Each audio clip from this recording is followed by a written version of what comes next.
오늘 저희들 함께 보실 하나님 말씀은 마가복음 5장 1절에서 20절입니다. 마가복음 5장 1절에서 20절. 예수님 만나면 다 해결됩니다. 아무리 극심한 광인이라고 할지라도 예수님 만나면 해결됩니다. 우리는 이것을 알아야 됩니다. 우리가 아무리 폐 사진을 가지고 이렇게 담배 피면 이렇게 상합니다 하고 알려줘도 치료되지 않습니다. 얼마나 비참한 미래가 기다리고 있는지 아무리 설득해도 되지 않습니다. 물론 그러한 설득도 필요하고 그러한 충고도 필요합니다. 그러나 근본적인 문제는 영적인 문제입니다. 영적인 문제 있는 경우가 많습니다. 그래서 이 영적인 문제가 해결되어야지 이 육체적인 부분도 해결되는 줄 믿습니다. 마약을 취급하는 검사가 있었습니다. 이분은 마약을 취급하다가 한 번은 아주 어여쁜 아가씨가 들어온 거예요. 그리고 젊어요, 이 아가씨가.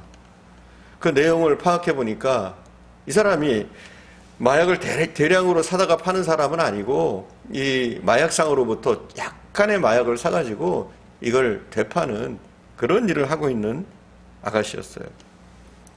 그래서 이 처지가 딱하고 안타까워서 이 아가씨에게 잘 타일렀어요. 그리고 아주 혼을 냈어요. 눈물이 쏙 나올 정도로 혼을 내고 잘 타일러서 이 훈방 조치를 해서 이 검사님이 보냈다고 그래요. 내보냈다고 그래요. 잘 타이르고 각서까지 썼는데 얼마 못 돼서 이 청년이 이 예쁜 아가씨가 붙잡혀 왔어요. 또 붙잡혀 온 거예요. 그래서 각서 쓴 대로 저번에 약속한 대로 이번에는 호되게 다뤘어요. 그리고 감옥에 보냈습니다. 내 인생 이제 망가져도 어쩔 수 없다. 감옥에 보냈어요. 그리고 감옥에 가서 몇 개월을 살다가 나왔습니다. 감옥이 쉽지는 않잖아요. 여자의 몸으로 감옥 생활 한다는 것이 쉽지 않은데, 근데 감옥에서 나온 지 또 얼마 안 돼서 또 붙잡혔습니다. 또 타일러도 안 되고 감옥에 보내도 안 되고, 그 아가씨의 인생을 불쌍히 여겨서 이 크리스찬 이 검사가 안타깝게 여겨서 이제 어떻게 할고 생각해 보니 아무래도 예수님을 만나게 해야 될 것 같은 거예요. 여러분, 그래요. 예수님 만나면 해결됩니다. 간혹 교회에서도 또 직장에서도 또 회사에서도 아무리 타이르고 좋게 해도 안 되는 분들이 있어요. 다독여도 안 되고 혼을 내도 안 되고 이런 경우들이 있습니다. 심지어 감옥에 보내도 안 되는 그런 사람들이 있어요. 하지만 예수님 만나면 해결됩니다. 세 번째로 붙잡혀 왔을 때 이 검사가 이래도 안 되고 저래도 안 되니까 이 아가씨한테 이렇게 얘기했다고 그래요. 오늘 주일날 무슨 교회 앞으로 와라. 검사가 시키는 일이고 그러니까 안 올 수가 없죠. 자기를 체포하고 감옥에 보낼 수 있는 검사니까 안 들을 수가 없어요. 그래서 교회 앞으로 나왔습니다. 그러자 검사는 또 그 아가씨에게 이렇게 얘기합니다. 우리 예배 끝난 다음에 얘기하자. 예배를 드려요.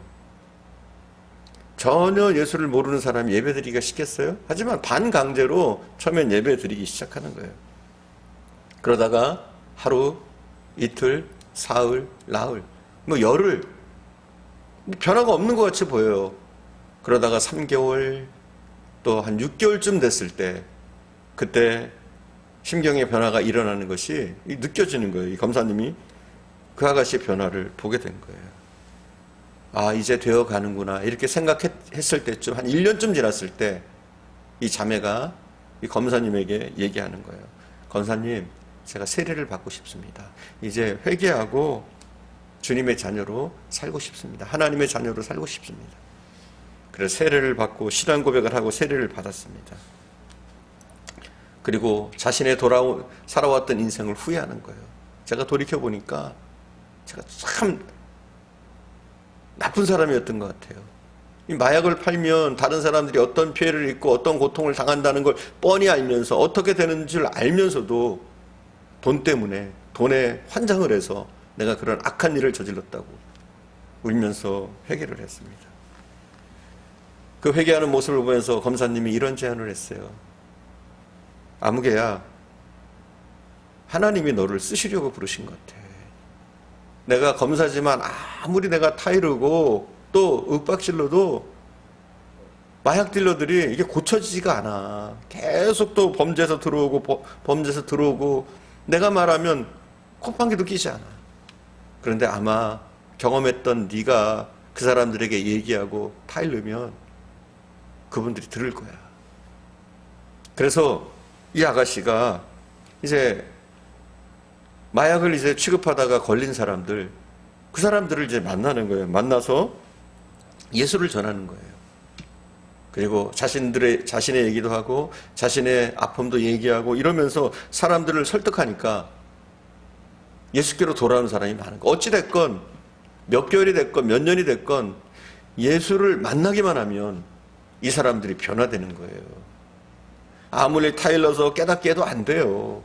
하지만 예수를 믿기만 하면, 그들이 예수 그리스도를 구주로 영접하기만 하면 다 손을 씻고 새 사람이 되더라는 거예요.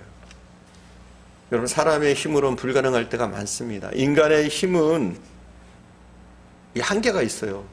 다독거리고 타일러도 안 됩니다.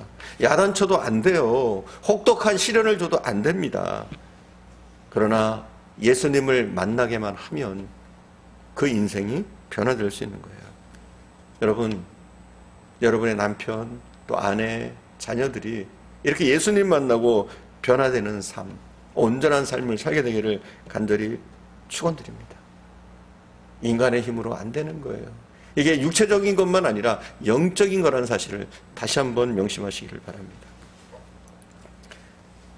10절 이하의 말씀에 보면 귀신 들렸던 그 사람, 귀신이 나가게 되는데 이 귀신의 요청이 있어요. 귀신이 어떤 요청을 하느냐, 우리가 10절 봉독하겠습니다. 10절 말씀, 5장 10절 다시 한번 봉독하겠습니다. 5장 10절.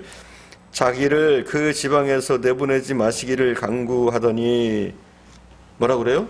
돼지가 이 귀신 들린 자가, 이 귀신이 간청을 하는 거예요. 어떤 간청을 하느냐? 12절에 보니까 이에 간구하여 이르되 우리를 돼지에게로 보내어 들어가게 하소서 하니, 돼지에게 들어가게 해달라는 거예요. 돼지에게. 그리고 그 돼지의 숫자가 2,000마리쯤 됐어요. 이 상황들을 바라보면서 우리는 두 가지 교훈을 받게 돼요. 첫째, 귀신은 어디엔가 들어가서 활동해야 되는 존재라는 거예요. 어디 나서서 활동하는 존재가 아니라 무엇인가에 들어가서 활동하는 존재라는 거예요. 그리고 돼지가 선호하는 곳이 어떤 곳이냐? 더러운 곳이라는 거예요. 돼지의 몸속이라든지 또 죄가 있는 악한 사람의 몸이라든지 이렇게 더러운 것. 한번 여러분 생각해 보세요. 무당집 하면 떠오르는 게 뭐예요? 지저분해요. 거기는. 그리고 그 안에 들어가도 지저분합니다. 그리고 지저분한 동네 조금 음침한 곳에 항상 무당집은 있어요. 그래야 신내림이 있고 그래야지 점괘가 잘 된다고 그래요. 그게 이런 요소입니다. 귀신은 어떤 것을 선호해요? 더러운 곳, 악한 곳을 선호합니다. 그런 것을 우리는 본문을 통해서 볼 수가 있어요. 그리고 두 번째 본문의 이야기를 통해서 볼 수 있는 것, 예수님이 허락하셨어요. 돼지 2,000마리에게 이 귀신이 들어가도록, 군대 귀신이 들어가도록 허락하셨다는 거예요. 그리고 어떻게 됩니까? 이 귀신 들린 이 광인이 치유됩니다. 그러나 사람들의 반응은 오히려 화가 납니다. 분노합니다. 화난 이유가 뭐예요? 돼지 2,000마리가 몰살당합니다. 재산의 손실이 있는 거예요. 큰 손실이. 그것도 돼지 한 마리에 한 30만 원만 잡아도 2,000마리면 얼마냐? 6억 원쯤 됩니다. 이 어마어마한 돈 아니에요? 결코 적은 액수가 아닙니다. 그러나 주님 입장에서는 어떠냐? 한 인간의 생명이 그런 것들과는 비교가 안 될 정도예요. 그 정도 하는 이 생명을 충분히 바꿀 만한 거예요. 그러나 사람들의 생각을 해봅시다. 세상적인 관점에 볼 때, 이 동네 사람들의 관점에 볼 때, 이 귀신 들린 광인은 어쩌면 돼지 한 마리보다도 가치가 없는 거예요. 별 가치가 없는 인생이에요. 그런데 주님의 입장은 어떻습니까? 주님의 관점은 어때요?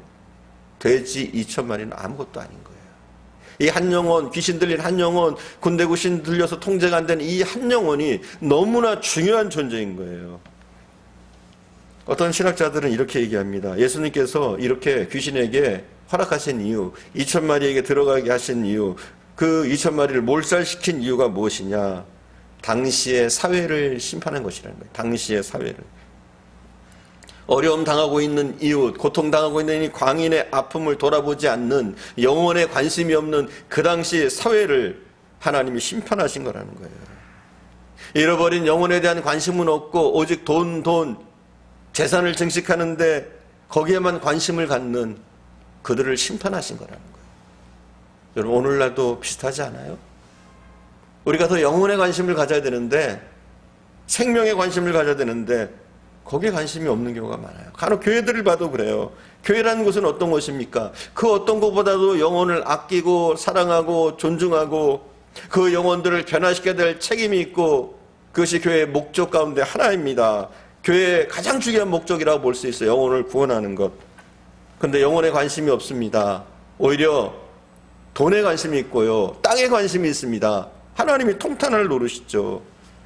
교회의 1차적인 관심은 영혼 구원입니다. 생명을 살리는 일입니다.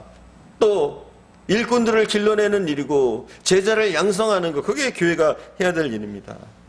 그러나 오늘날 교회들 가운데 영혼에 대한 관심은 없고 그 마음이 물질에 가 있는 경우들이 많습니다. 우리 성도들의 모습도 다르지 않아요. 성도들도 마찬가지입니다. 성도 한 사람 한 사람이 작은 교회 아닙니까? 그럼 우리의 목적은 뭐예요? 우리 크리스찬들의 아이덴티티는 뭡니까? 왜 살아가야 됩니까?